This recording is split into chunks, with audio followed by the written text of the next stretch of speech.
O que vai acontecer antes da vinda do Senhor Jesus?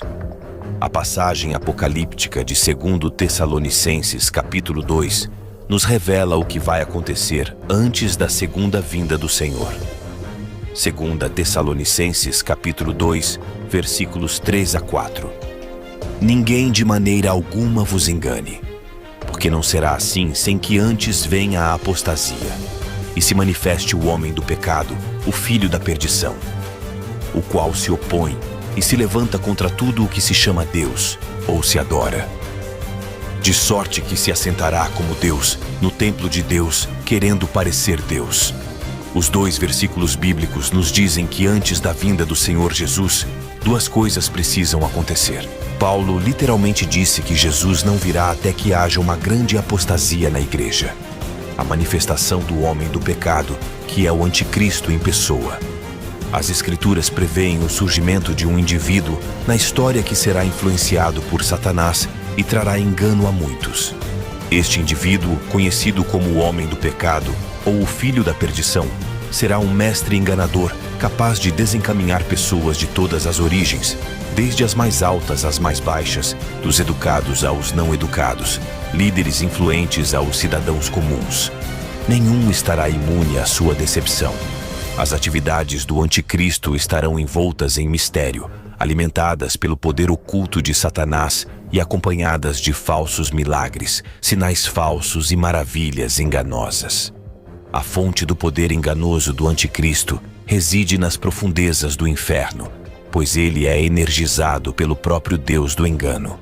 Esta força das trevas lhe concederá a habilidade de levar a cabo sua agenda enganosa, desencaminhando multidões e causando grande confusão e dano espiritual. Ele explorará as fraquezas e vulnerabilidades da humanidade, apelando aos seus desejos e se aproveitando da falta de discernimento.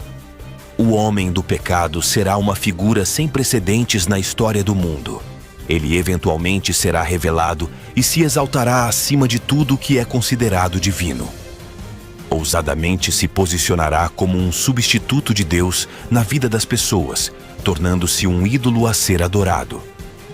O desejo de Satanás de ser adorado será realizado através deste homem do pecado, à medida que ele engana a humanidade e se apresenta como seu salvador.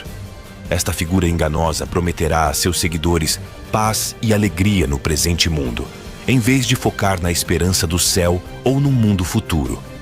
Ele convencerá as pessoas de que possui o que elas precisam aqui e agora, atraindo-as para sua sociedade, onde serão obrigadas a receber sua marca para poderem comprar ou vender. Aqui reside uma das muitas diferenças entre Jesus e o anticristo.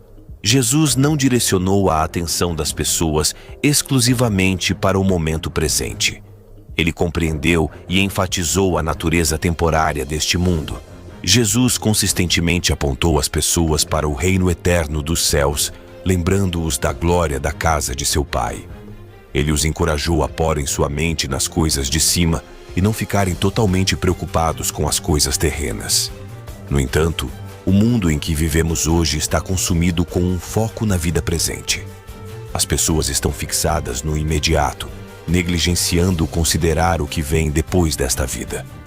Muitos dedicam bastante tempo e energia planejando a aposentadoria e buscando segurança financeira, não reconhecendo que a aposentadoria não é garantida. Porém, uma coisa absolutamente certa é a eternidade. Cada indivíduo passará a eternidade no céu ou no inferno. 2 Coríntios 4:4. O Deus deste século cegou os entendimentos dos incrédulos, para que lhes não resplandeça a luz do Evangelho da glória de Cristo, que é a imagem de Deus. A mensagem do Evangelho nos compele a contemplar a eternidade e confrontar a verdade de que o momento presente não é eterno. O Deus deste século cegou a mente dos que não creem, impedindo-os de verem a luz iluminadora do Evangelho que revela a gloriosa natureza de Cristo. No tempo devido, o homem do pecado será revelado, cativando um mundo perdido e alegando ser a fonte de toda esperança e remédio para todas as feridas. Ele audaciosamente se apresentará como Deus, fazendo afirmações que são exclusivas da divindade. Além disso, exigirá adoração que é reservada somente a Deus. Ano após ano, inúmeras teorias surgem a respeito da identidade do homem do pecado. Em um momento ele é especulado ser um presidente, no próximo um primeiro-ministro e depois um empresário rico. Porém, quando o homem do pecado emergir no cenário global, não haverá dificuldade em reconhecer sua verdadeira natureza como o anticristo. Observando o mundo ao nosso redor, podemos discernir o espírito do anticristo trabalhando em vários âmbitos. Ele é evidente em governos, na indústria do entretenimento, canais de notícias, empresas e até instituições educacionais. Examinando a direção que a sociedade está tomando e os valores sendo glorificados, a presença do espírito do anticristo se torna aparente em diferentes aspectos de nossas vidas. Lamentavelmente, este espírito também infiltrou as igrejas com a propagação de doutrinas não bíblicas e o surgimento de novas religiões associadas ao anticristo na era atual.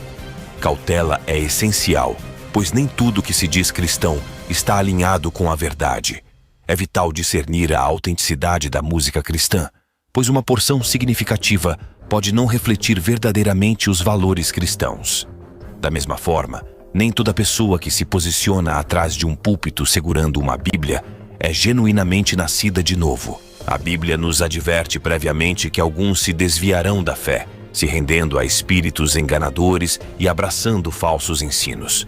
Portanto, não deveria ser uma surpresa quando encontramos igrejas promovendo falsas doutrinas ou testemunhando acontecimentos lamentáveis dentro delas. A Bíblia explicitamente nos informou sobre essas eventualidades. O espírito do anticristo busca enganar até mesmo os eleitos de Deus, contribuindo para um grande afastamento da verdade. Falsas doutrinas e ensinos que já estão presentes na igreja serão instrumentais em alcançar isso. Esses ensinos parecerão convincentes, fazendo as pessoas rejeitarem a verdade do Evangelho. Eles fornecerão licença para indulgir em desejos pecaminosos e viver em estado de pecado dentro da igreja. Inúmeros falsos mestres surgirão, disseminando doutrinas e ensinos errôneos. Estes indivíduos não emergirão do mundo, mas virão de dentro da própria igreja. É desencorajador perceber que até mesmo os mestres confiáveis podem permitir que o espírito do anticristo influencie seus corações. Um exemplo ilustrativo disso ocorreu alguns anos atrás, quando um grupo de pregadores dentro da igreja começou a espalhar falsos ensinos com relação à graça, salvação e o reino de Deus. Sua doutrina colocava uma ênfase excessiva na graça de Deus, distorcendo-a numa desculpa para pecado irrestrito. Eles propagaram a noção de que Deus, em sua abundante graça e compaixão, não se importaria se seus filhos persistissem em um estilo de vida de pecado perpétuo. Este ensino distorcido rapidamente ganhou popularidade, se espalhando pelas igrejas por conceder aos crentes a liberdade de viver de acordo com desejos mundanos. Foi alarmante testemunhar o quão prontamente muitos crentes abraçaram este falso ensino e o propagaram a outros. O atrativo deste ensino era o alinhamento com os desejos e preferências dos indivíduos. No entanto, deve ser reconhecido como uma falsa doutrina, pois levava os crentes ao pecado e os desviava da verdade da palavra de Deus. Além disso, a palavra de Deus em Romanos 6:1-2 adverte contra abusar da graça de Deus como licença para pecar. Permaneceremos no pecado para que a graça aumente? De maneira nenhuma. Nós que morremos para o pecado, como viveremos nele? Qualquer ensino que inspire ou dê liberdade para pecar é um ensino do espírito do anticristo e está caminhando para o afastamento da igreja. Uma vida perpétua de pecado fará o crente retroceder.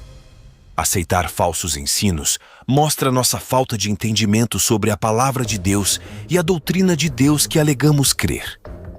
Veja, ensinos como esse são inspirados pelo espírito do anticristo para cumprir as escrituras que dizem: a não ser que venha primeiro a apostasia e se manifeste o homem do pecado.